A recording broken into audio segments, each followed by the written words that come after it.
Je suis policière, j'occupe la fonction de directeur adjoint au service de police de Saint-Jean-sur-Richelieu et j'exerce le métier de policière depuis près de 22 ans.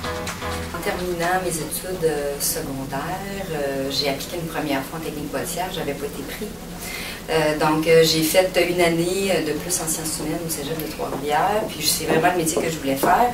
Donc, l'année suivante, j'ai appliqué et j'ai été pris en technique policière. Et j'ai été engagée dans un premier temps à Mirabel, le service de police de la ville de Mirabel. Ma famille était dans le coin de Saint-Jean, mon père est militaire de carrière, puis il était posté ici à la base de Saint-Jean.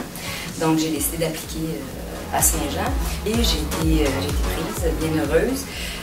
Puis par la suite, j'ai eu un parcours vraiment chanceux. J'ai eu des belles opportunités à Saint-Jean. La chance d'être la première femme commandant au niveau de la division des enquêtes criminelles. J'ai été commandant pendant 6 ans. Et là, il y a eu une ouverture pour un poste d'inspecteur aux enquêtes. Et j'ai appliqué sur ce poste-là, je l'ai obtenu.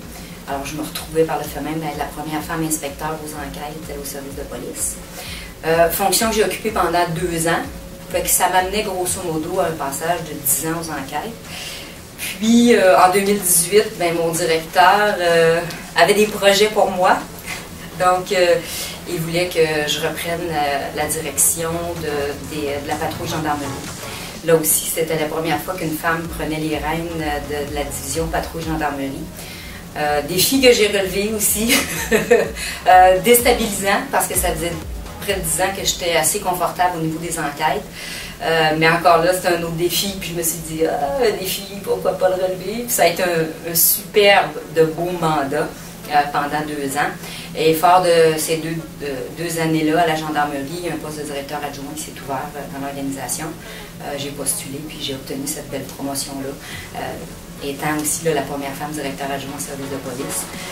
Parce que malgré qu'il y ait quand même relativement plusieurs femmes au niveau de la patrouille gendarmerie depuis quelques années, au niveau des directions, il y a peu de femmes encore. Quand je vais dans des colloques avec des directeurs de police, des directeurs adjoints ou des gestionnaires d'enquête, régulièrement j'étais la seule femme. Je cherchais à la base un métier d'urgence. J'avais commencé mon bloc de pompier. Le métier d'ambulancier m'intéressait aussi. Et la police. Pompier, j'ai commencé mon blocage, je me suis rendu compte rapidement que là, je me battais contre des structures. Bon, puis à l'époque, les femmes étaient très très peu présentes, les équipements n'étaient pas adaptés aux femmes. Je travaillais avec des bottes trop grandes, des casques trop grands. Puis il manquait le côté humain qui pour moi est primordial pour pouvoir m'épanouir. Donc après ça, il me restait ambulancier ou policier. Puis j'ai penché pour policier à cause de l'action. Je voulais arrêter des voleurs.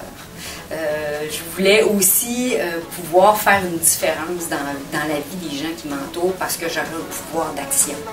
J'ai eu la chance d'avoir un conjoint policier qui est le papa de mes 2 enfants. Donc j'ai un conjoint qui comprenait mon métier. Donc il n'y avait pas de surprotection, puis de peur, de frein. Puis en début de carrière, on travaille sur des horaires de travail rotatifs, on travaille de nuit, de soir, de fin de semaine, mais on s'en sort. Quand on veut, là, puis que c'est ça notre but, puis qu'on aime ce qu'on fait, on trouve toujours des solutions pour faire en sorte que ça fonctionne.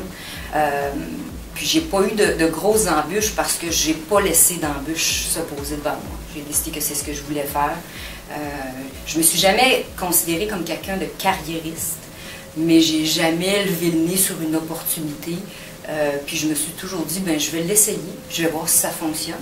Puis si je suis bonne dans ce que je fais, je vais rester là. Si je suis pas bonne, je fais un petit pas de recul pour devenir meilleure, là, avant de me consolider, avant d'aller plus loin. Vous m'avez aussi posé la question s'il y a des femmes qui ont influencé mon parcours. Ben, je pense que la figure la plus significative qu'il y a eu pour moi, ça a été ma mère dès le départ. Ma mère, dès son jeune âge, a été missionnaire au Rwanda. Elle est partie de chez elle jeune, puis elle est allée faire missionnaire dans les tribus Hutus et Tutsis au Rwanda.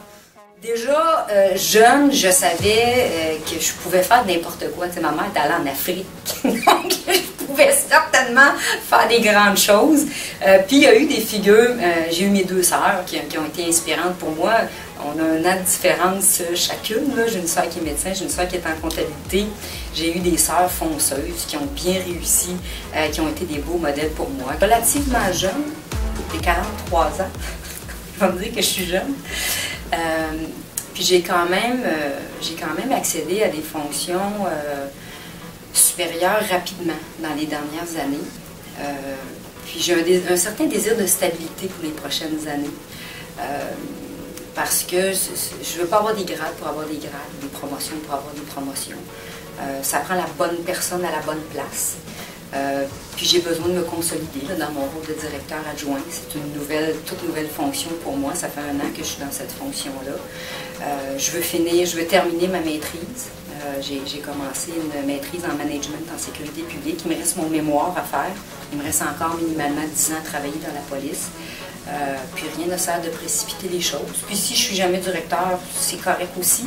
J'aurais jamais pensé être un directeur adjoint un jour. Je suis pas rentrée dans la police pour ça.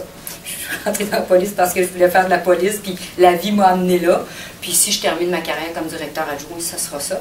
Puis si je suis appelée à occuper d'autres fonctions à un moment donné, puis que je me sens prête, puis que je sens que je suis la personne qui peut le mieux servir mon organisation, puis la population qu'on dessert, ça me fera plaisir. Mais je pense que pour les prochaines années, je vais essayer de me consolider dans mon rôle.